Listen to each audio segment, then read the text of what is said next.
everyone. Welcome back for another episode of Adams for the Love of Movie Picks. This time around, we're going to be talking about the 2021 film, 13 Minutes. Now, this film has quite a few well-known actors in it. You got Trace Atkins as Rick, Yancey Arias as Carlos, Thora Birch as Jess. Now, if you don't really recognize her as an actor, probably her most famous role before this was the 1993 film in the 1993 film Hocus Pocus. She played Danny, the little sister of the main guy character. I can't think of his name in the movie. But yeah, she played like a little girl in that one. And this, she's obviously full grown in this one. 93 to 21. That's almost 30 years. So yeah, that just a little tidbit information there for you. You got Peter Fasolini as Brad. Now, if you don't recognize the name, he is the lead vampire in the Twilight series of the Cullen clan. Anne Heche as Tammy. Shiley Mansfield as Peyton. Will Peltz as Luke.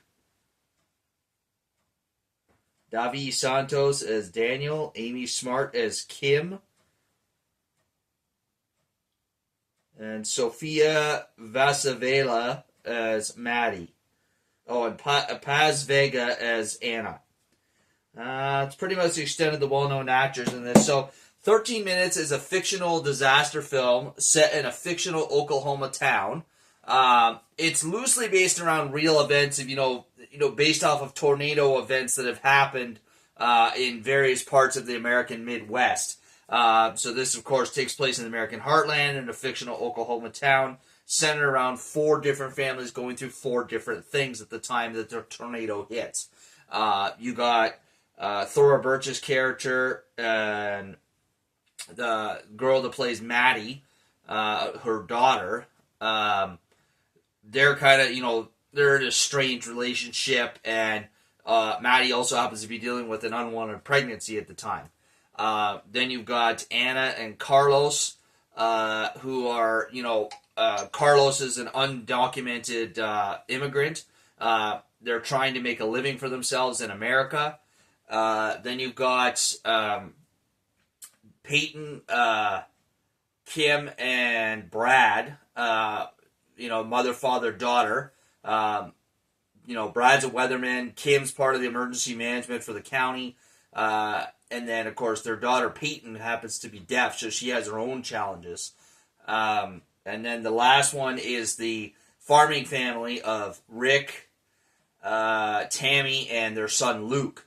Now, besides going through the financial and everyday hardships of being a farmer, the son has to come to terms and tell his family that he's gay. And it's really hard because they're a moral, upright Christian family, where homosexuality is not allowed. So it's a really tough thing for Luke to, tell his come out and tell his parents that he's gay. And then, of course, you intertwine all this with the actual tornado sequence. Now, I'll be honest, folks, it takes a little bit to get going because they got to tell all these storylines to kind of build up the movie. It's not without, its drama and entertainment, but to me, the movie really gets going a little more than halfway through when the tornado hits, and then all the aftermath of the tornado hitting.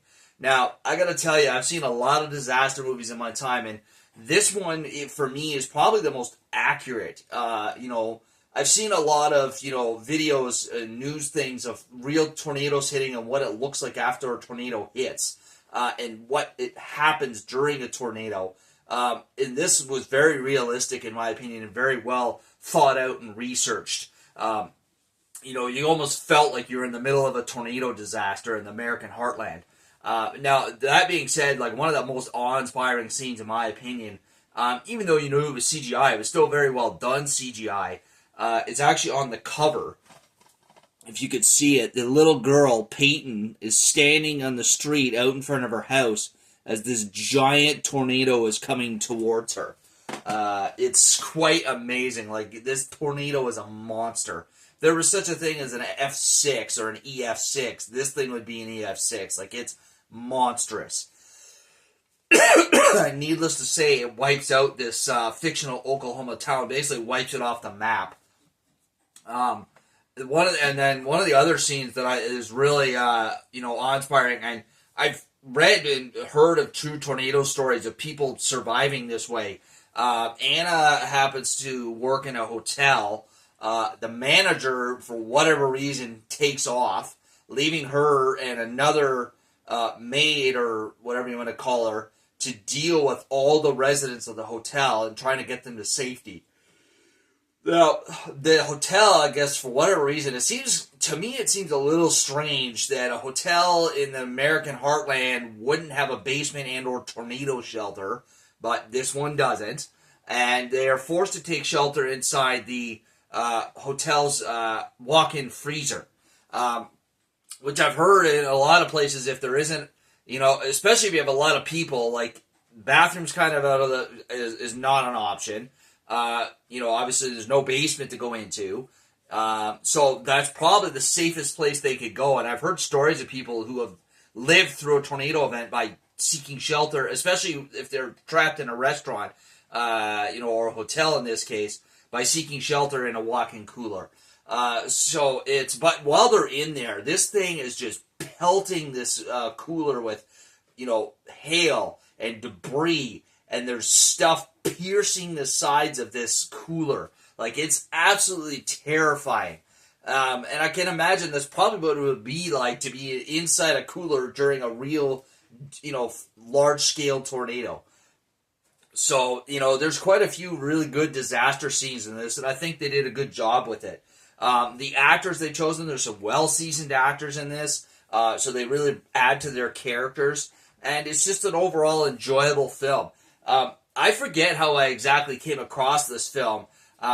It wasn't one that was ever on my radar. I'd never even heard of it until I came across it, however I did. And I'm glad it was definitely worth a watch, check it out. The only disappointment is, folks, this is, unlike a lot of movies you could find on streaming platforms and whatnot, this one is strictly available to buy only.